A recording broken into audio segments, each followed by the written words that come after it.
Thank you, Derryn.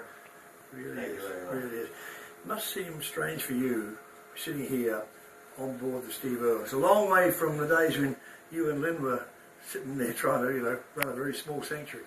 It's also an exciting moment. What was it like when you first walked up the gangway and came on board? I just had a feeling that Steve was here, and he's a very proud person at the moment. Very proud. You hear him go to bloody ripper. Yeah, I was actually trying to tone it down a bit, Derryn. No, that's what he'd do. He'd be so full Yeah. of I mean, his he would. whole life was enthusiasm, wasn't that? Was his Oh name, yes, mate? it was. Yeah, yeah. He was a very excitable guy, but he's exactly the same as you and me. He was an average Australian. He was an ordinary Aussie bloke, but he had a talent. And Steve's message is actually still going out there today. He always said that growing up with you and with Lynn, he called her the Mother Teresa of wildlife. And that, growing up, he could almost not do anything but what he ended up doing. Well, he was a hyperactive kid, right? Right from the word go. But I just feel privileged to be his father, and I'm one of those lucky people that had that opportunity, and he never let me down. Still doesn't today. I mean, you've worked all your life with wildlife preservation. Steve gave his life to wildlife preservation. Do you ever get down? Do you ever think, how much have we achieved? Because it's still a hell of a lot to do. Oh, Derryn, look, I'm just like everybody else. I get frustrated, I get angry, I go through all those emotions when you're out in the Australian bush somewhere and you see cruelty or an animal suffering because of what humans have done, and I don't think you ever get over that. And whilst I still get those emotions, I will continue doing what I'm doing. Well, only this week he hacked off a crocodile for just for a trophy. Derryn, can you imagine some psychopath waking up in the morning and wanting to kill some Australian wildlife? Why would you feel like that? I just find that really, really hard to understand. Well, the weird thing is that sociopaths, serial killers, you look back into history, apart from being bedwetters, they're all cruel to animals. They all tortured animals as children. So the signs sort of were there.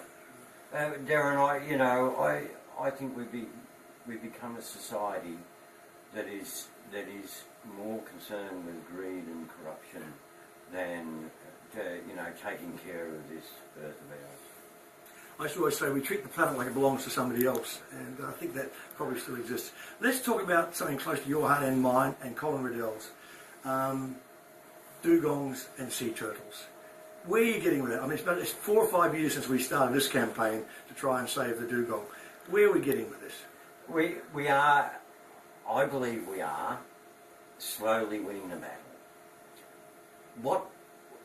What we've got to find, Derryn, is we've got to find a politician who has the guts and determination to make a decision that is not based on money, that is based on Mother Nature, based on protecting something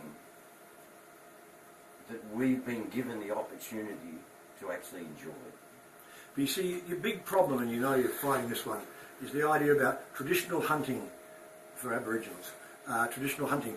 It's not traditional anymore. They're going out in tinnies, after using a few tinnies, going out in tinnies with guns, with weapons, and destroying dugongs, destroying sea turtles. That wasn't what it was all about. That is exactly right. If they still hunted in the old ways, how they were doing it 100, 200 or 1,000 years ago, I wouldn't have a problem with that. Because their actual take of dugong and turtle would be very, very minor. However, now, not only are they taking them by these modern methods of ours, but they're also selling the product, which is highly illegal. Well, listen, you know and I know, we've seen eskies full of turtle flippers and I presume eggs and whatever coming in packets coming in at Cairns Airport. Exactly, Derryn. And what makes that worse is the fact that a lot of the people that are involved in this, which is very sad. So tell me about the coalition. You're building a group of coalition of various, an amazing group of people who are sort of getting behind you. Where are they all coming from? Derryn, I've worked for years and years and years on this, and you know, together with my good friend Colin. And finally we've got these groups together, groups from all around Australia who have the passion, they have the dedication, and they have the knowledge.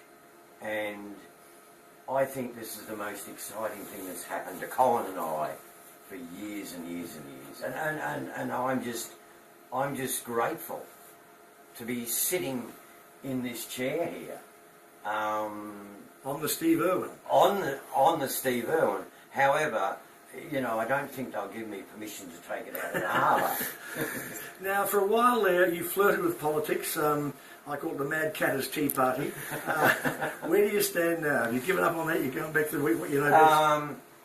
Derryn, just between you and me, and your listeners, is I actually achieved what I set out to achieve. Yeah. And that was to bring about some changes and to gain some issues getting out there in the public that I needed to get out. And so I was happy with what happened, and take it from me, Derryn. You'll hear nothing from politics out of me anymore. I'm finished. You're finished with it? Yes, I am. Did it burn you a bit, do you think? Yes, but that, you know, they are the risks you take. If you believe in something strong enough, as you do, I watch you almost every evening, and you're the type of person that I admire, because you not only believe in your country, but you believe in our people, and you stand up for our people. This is about Bob Irwin. No. This is about Derryn Hinch, and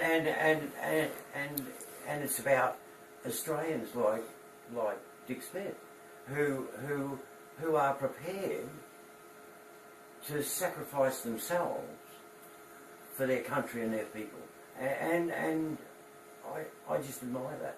And having the opportunity, which I thank Sea Shepherd organisation for, to be able to come on this ship and to I can actually feel Steve as a part. Ted, if Steve walked on here, he'd say, "Bloody ripper!" and have a look around. Why don't you go and have a walk around and see what it's like? Good on you, mate. Good. Terrific. Thanks, Paul. Thanks, Derryn.